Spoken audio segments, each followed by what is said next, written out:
ವೇದಾಂತ ಸಂವತ್ಸರ ಓಂ ಪ್ರಶಾಸ್ತ್ರತತ್ವವಿದೇ ವೇದಾಂತ ಭಾಸ್ಕರಾಯ ನಮಃ.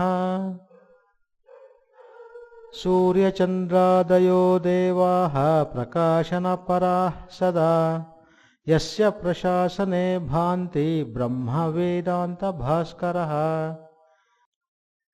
ಸದಾ ಪ್ರಕಾಶ ಸ್ವರೂಪರಾಗಿರುವ ಸೂರ್ಯಚಂದ್ರಾದಿ ದೇವತೆಗಳು ಯಾವನಿಗೆ ಅಧೀನವಾಗಿ ಬೆಳಗುತ್ತಿದ್ದಾರೆಯೋ ಅದೇ ಬ್ರಹ್ಮವು.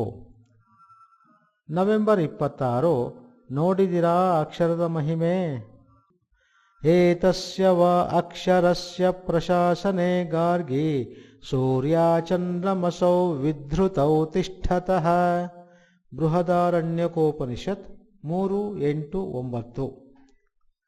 ಎಲೈ ಗಾರ್ಗಿಯೇ, ಈ ಅಕ್ಷರದ ಪ್ರಶಾಸನದಲ್ಲಿಯೇ ಸೂರ್ಯಚಂದ್ರರು ಇದ್ದುಕೊಂಡು ಅಕ್ಷರದ ಅಧೀನರಾಗಿಯೇ ಬದುಕಿರುತ್ತಾರೆ.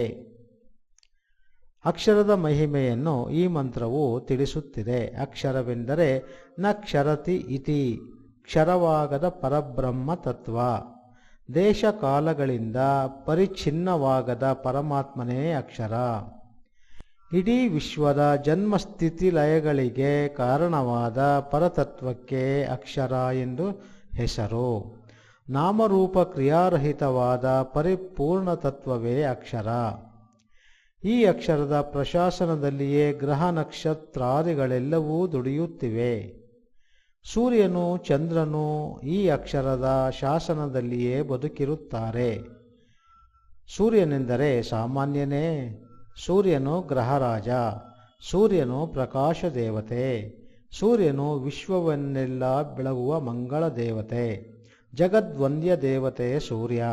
ಸೂರ್ಯನು ಒಂದು ದಿನವೇನಾದರೂ ತಮ್ಮ ಕೆಲಸವನ್ನು ಮಾಡದೇ ಹೋದರೆ ಜಗತ್ತು ಅಂಧಕಾರಮಯ. ಇನ್ನು ಚಂದ್ರ ನಾರಾಯಣ.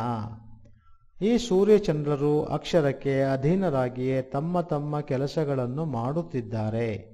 ಅಕ್ಷರವೇ ಸೂರ್ಯನಿಗೂ ಸೂರ್ಯ. ನೋಡಿದಿರಾ ಅಕ್ಷರದ ಮಹಿಮೆಯನ್ನು? ಓಂ ಶಾಂತಿ ಶಾಂತಿ ಶಾಂತಿ.